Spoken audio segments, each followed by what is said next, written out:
They may discover they learned something. But I suspect that some of it has to do with the teacher.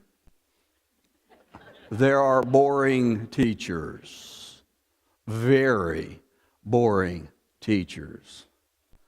I remember when I was in graduate school, for some reason, out of my stupidity, I arranged to have 2 3-hour seminars on Monday afternoon back to back.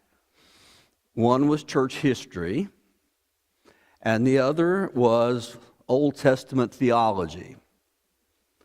Wonderful for Monday afternoons. The first 3 hours was okay, but the second one, I had a teacher who droned and droned and droned and droned. I think that's what the scribes were like, and the Pharisees. When the scribes taught people, they taught them with footnotes. They didn't tell you what God said. They said what Rabbi Akiba said, what Rabbi Gamaliel said, what Rabbi Jonathan Ben-Hur said. They would tell you all the things that men said you ought to do, but never would tell you what God told you to do. They could outbore an algebra teacher.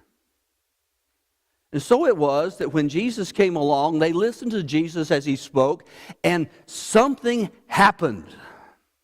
Something dramatic happened. It says they were astonished. When Mark uses that word, he makes it sound like he knocked them off of their feet with the way he taught. For while the scribes would tell you what men said God wanted you to do, Jesus told you what God wanted you to do. He said, here's what it takes to live your life for God. So go do this. And in the Sermon on the Mount, he brings everything to a close with a single story that perhaps best illustrates things that we need to remember from time to time. In fact, it may be one of the more practical lessons we ever learn, that when you listen to what Jesus has to say at the end of Matthew chapter 7. Because it tells us the secret to everyday life. Now, Jesus was a master teacher. No one can dispute that. He taught in parables. And parables, those little stories that are very simple, very basic. He talked about lost children, misplaced coins, weeds in fields, seeds on paths. Everybody could understand them. It was not like something was out of kilter, something that had to be real deep. I have known preachers, for instance, who people say, oh, isn't he deep? And the answer is no, he's not understandable. Jesus, who was profound, because profundity means that you can capture the deepest thought in a simple way to where you understand it, but then it turns on you all the time. That was how Jesus taught. When you walked away from the teaching of Jesus, the teaching stuck like Velcro, and you couldn't get out of your mind. And so it was in Matthew chapter 7. He comes along, and as he begins to wrap up this thing we call the Sermon on the Mount, he comes to a moment where he starts talking about builders. And he has a couple of builders in mind. Now, Jesus would have known quite well what this was about because he grew up in a carpenter's family. It was firsthand knowledge to him, how you built things. And he said there were some that when they did the words that he told them, when you hear and do, you are like the builder who builds his house on the rock. And he contrasts that with the fellow who builds his house on the sand. Now, we have heard this so long, we probably have missed the simple answers. And that is, if you're going to build a foundation on rock, it's harder work than if you're going to build it on sand. Rock means you have to have a pick. Sand means you have to have a broom. One takes years. One takes minutes. One is easy, one is hard, one exacts sweat, one exacts nothing. Jesus said there are those two kinds of people in the world, those who build on rock and those who build on sand. And he says, that's your spiritual choices. The truth be told, Jesus says everybody is a builder. We cannot sit on the sidelines and say, I don't want to build anything in my life. He says, if you say that, you're building something by your absence. We all have to build. We all do build. Every part of our life is building. Every last piece of it. Now, when we say that, it gets very difficult because we have some things in our minds. You see, there's some people who work hard with faith, and there are some who hardly work with faith. I think maybe the greatest problem of our time has been the teaching that we should be passive when it comes to obeying God. Because lest we somehow stumble into a works-based faith to where we try to earn something from God, we just say, then we'll sit back and do nothing. We'll let God take care of us. We'll just believe, and God can pour out His Spirit upon us. He can give us His salvation. He can dole it out like candy at a children's party. And a whole part of the religious world today in America says that. And it's called recliner religion, where you sit on your backside and let God do all the heavy lifting. The sand fleas know that. The sand fleas of religion. You know the sand fleas. They have enough of a veneer of obedience that they look respectable. All you've got to do in American society today to look like a respectable Christian is to do 3 or 4 things. One is to have the right vocabulary. Know the right words to say. The other is to show up just often enough at a church service where they won't bug you too much about it. And the third is make sure you have a Bible on your shelf that you may not ever read. But those are the 3 signs in our society today that you are a good, respectable Christian. That makes you a sand flea. Because it's so much harder when Jesus talks about building our lives. It's so much harder if you're going to go and dig in and say, I've got to put a good, hard, solid foundation in my life. And it's just difficult. Just think about what he has said in the Sermon on the Mount. Isn't it hard to love your enemy when you want to choke him? Isn't it hard to keep your motives in check and not try to be so self-aggrandizing that you have to show off too much? After all, we have built the platforms in our society to do it. It's called Facebook. You put a post on there, and the first thing that happens, you want to find out how many people like it. That's what Jesus is talking about in Matthew 6. Having everybody notice what you do so that you can feel good about it. Isn't it hard to keep your eyes and your thoughts on the right things when you're being bombarded in a society that has built itself on lewdness and profanity? If you really take the Sermon on the Mount seriously, and Jesus is trying to say, by building, you're going through all those teachings that I have given you, and you're either going to keep them or you're not. Those are hard. There is no way to build an easy foundation except to say, I'll just call myself Christian. Because too many times I think we see Christianity like building a Jenga game. And we just hope it doesn't topple over on us at the wrong time. We're all building, and we're all builders. But Jesus goes on to say something else. He said, we all face storms. He would go on to say, the thing that it happens to all lives and to two houses is the rains fell, and the floods came, and the winds blew and beat on the house. I don't know how much experience you have had with that kind of situation.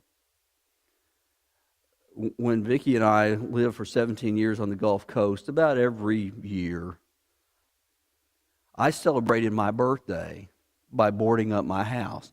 For some reason, hurricanes loved my birthday. And they would always blow through, and I'd put them all up, and you'd be in this house, and you'd be all cocooned in it. And you can't see outside because you've got plywood on the windows. You don't open the door, that's for sure. And all you can do is listen to the wind and the rain as it pours down, and you're always looking to see, is the roof going to stay on? It's a frightening experience. And what Jesus says is that all of us face storms in life. All of us.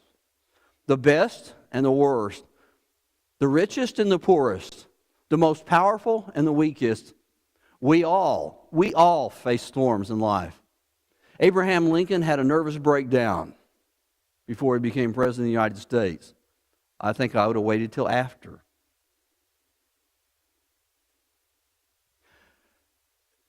Theodore Roosevelt, as strong as he was, the bull moose president, the cowboy, the guy that went safari hunting, on the same day, his mother died in the morning and his wife died in the afternoon.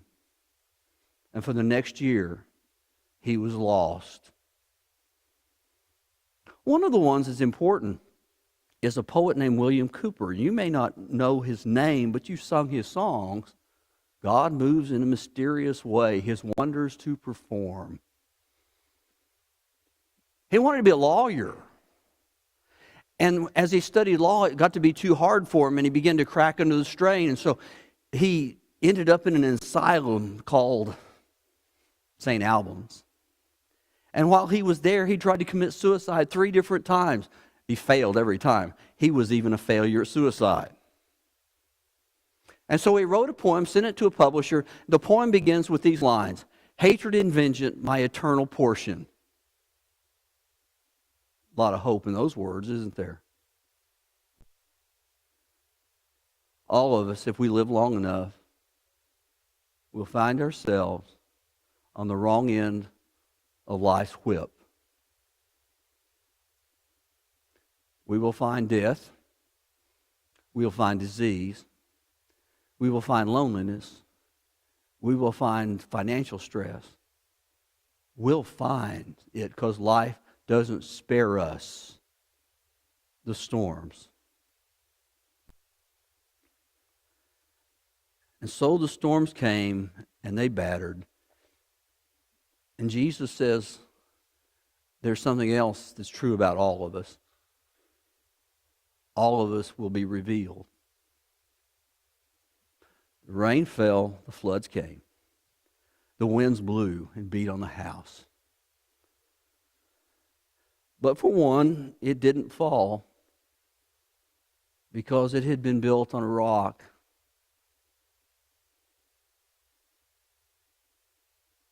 It had done the hard spiritual work of obeying God the way God asked to be obeyed. The other, the rains fell, the floods came, the winds blew and beat against the house, and it fell, and great was the fall of it.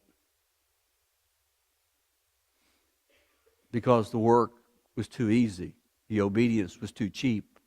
The veneer was too thin. The respectability was all it was, respectability. And so Jesus says we'll all get revealed for what we are. Truth be told, you'll never know what's in your life until you get to the problems of life. Then it will tell you what you have been doing with your life. I have known people who, when they've gone through problems, the next statement out of their mouth when everything calms down is, I just can't believe in God anymore because of what He let me go through. I've had those conversations with people. I had one young lady who told me, don't come back and see me, I'm done. That's a hard conversation. And then there are those others who said, I cannot help but believe ever the more because of what has happened. We all get revealed. We all get exposed in some way. It says, what have you been doing in your life spiritually? Have you been obeying or not obeying? Have you been putting in the hard labor of doing what God wants you to do? The things that are difficult to do, that we don't like to do, but we do them because that's what God wants us to do, because that's what we want to be, God's people. Or do we say, that's just too hard? I'll come to church, I'll sit in the pew, I'll sing a few songs, I'll give a few dollars. That's good enough. We all get revealed. Because life tests our choices. Test your choices in so many ways. What if you decide, what I want to do is I want to make a lot of money? There are people who say that.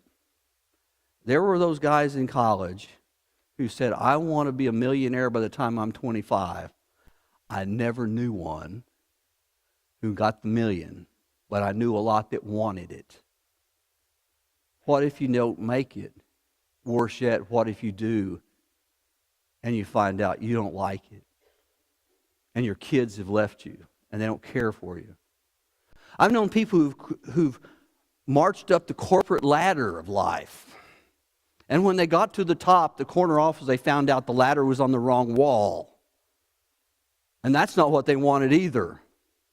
And it was too late. Because eventually life tests our choices. And every day, we make a choice either to do what God wants us to do or don't do what God wants us to do. Life is going to test that choice eventually. And it'll either bring you to your knees or drive you to hate. But it will test your choice. Because eventually, something happens. What is obscured in this life gets judged in eternity.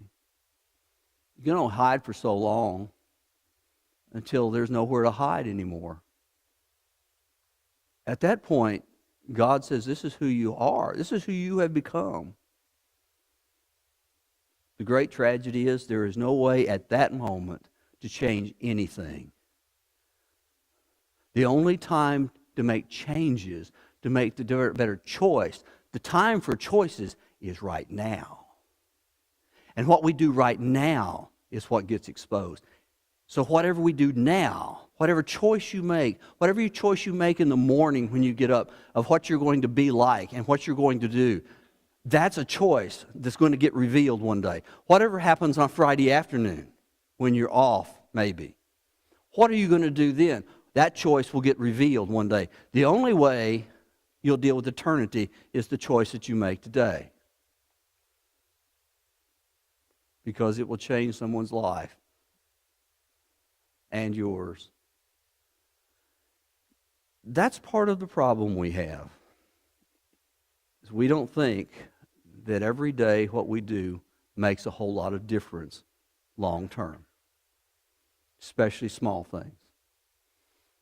Therefore, I want to introduce you to Wally Richardson. He's 95 years old.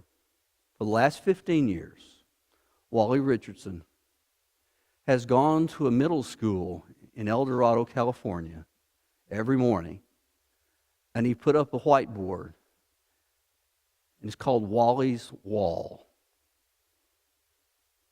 And on that board, he writes the wisdom of the ages, things he has learned. And every day, he writes something that middle school kids are going to read and hopefully remember every day. Every day, you and I are writing something in God's book that one day is going to be remembered every day. Do you need to do something with today to make every day better? You have a choice to make today. Choice to do what God has asked you to do. It is hard, it's difficult, but you have the choice to make today. Would you make that choice tonight while we sing?